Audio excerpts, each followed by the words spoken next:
Chers élèves, bonjour. Alors avec le dernier paragraphe dans ce cours, c'est le carré. Donc on va voir qu'est-ce qu'un carré, quelles sont ses propriétés et comment le reconnaître. Bon, un carré c'est un quadrilatère dont les côtés sont égaux et dont les angles sont droits. C'est-à-dire chacun de ces angles est un angle droit qui mesure 90. Et tous ses côtés ont la même mesure. Donc, si tu calcules cette mesure, alors automatiquement elle est égale à celle-là, égale à ce côté et à celui. Donc, quelles sont ses propriétés? Donc, les propriétés du carré sont les propriétés d'un parallélogramme, bien sûr, parce que le carré, c'est d'abord un parallélogramme.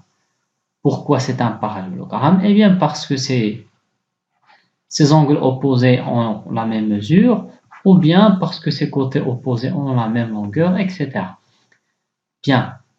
Et il a aussi toutes les propriétés du losange, c'est-à-dire ses diagonales sont perpendiculaires, et il a toutes les propriétés du rectangle, c'est-à-dire ces diagonales ont la même longueur, cette longueur égale à celle.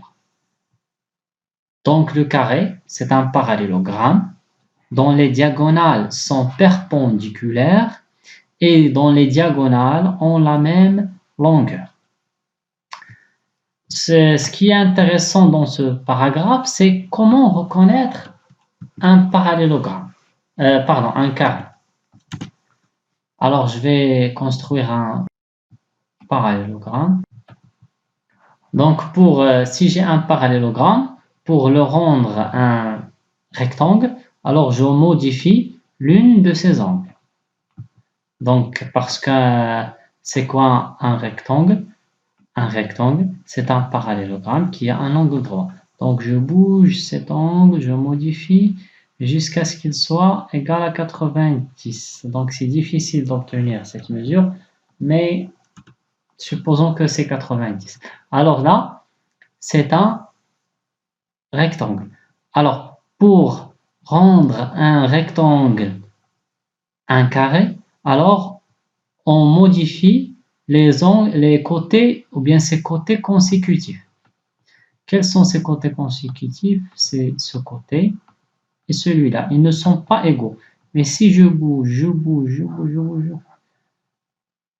bon, jusqu'à ce qu'ils sont égaux. Voilà.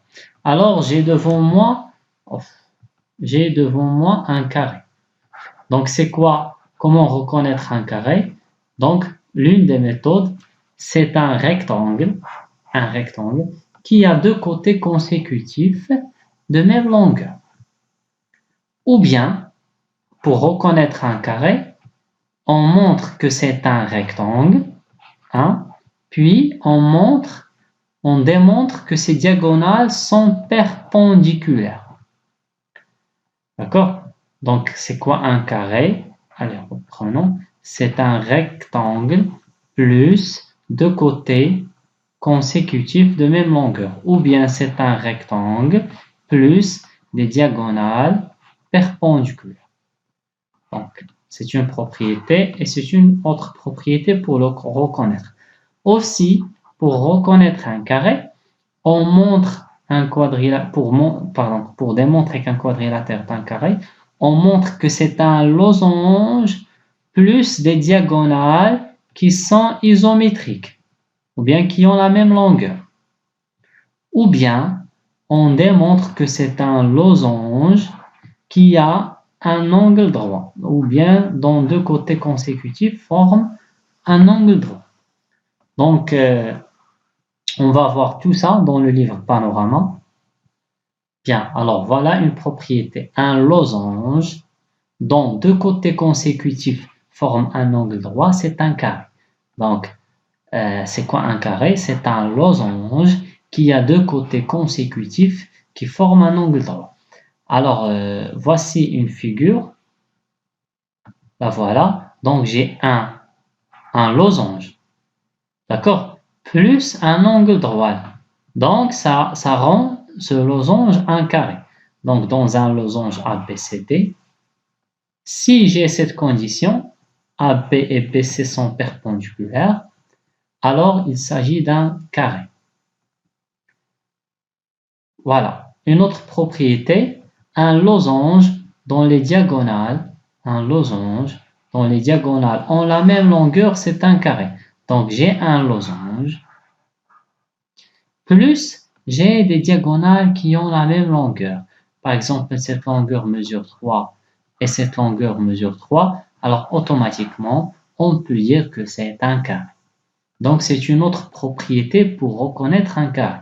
Donc dans un losange ABCD, si AC égale à BD, AC et BD sont les diagonales. Donc ce quadrilatère est un carré.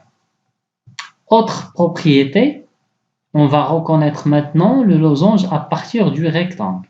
Donc si j'ai un rectangle qui a deux côtés consécutifs de même longueur, c'est un carré. Donc j'ai un rectangle. D'accord? Plus, j'ai quoi? Normalement, le rectangle, ses côtés consécutifs ne sont pas égaux. Mais s'il arrive qu'ils sont égaux, alors il s'agit d'un carré. Donc, premièrement, un rectangle plus deux côtés consécutifs, c'est-à-dire ce côté et celui-là, ou bien celui-là et celui-là, ou bien celui-là et celui-là, ou bien celui-là et celui-là. Si ils ont la même mesure, alors c'est un carré. Donc, dans un rectangle, si AB égale ABC, donc ABCD est un carré. Et la dernière propriété pour le reconnaître, voilà, si un rectangle dont les diagonales se coupent perpendiculairement, ou bien dont les diagonales sont perpendiculaires, alors c'est un carré. Donc, un rectangle, plus quoi? Plus deux diagonales qui sont perpendiculaires. Donc, si tu as ces données, alors automatiquement c'est un carré. Donc ABCD, un rectangle, plus AC et BD sont perpendiculaires, donc c'est un carré. Donc il y a quatre propriétés pour reconnaître un carré. Donc quelle propriété je peux utiliser? Ça dépend des données. D'accord? Donc on verra des exercices. Donc je vous conseille de faire l'exercice 19 et l'exercice 20 et on va faire leur correction dans la prochaine vidéo. Bien à vous.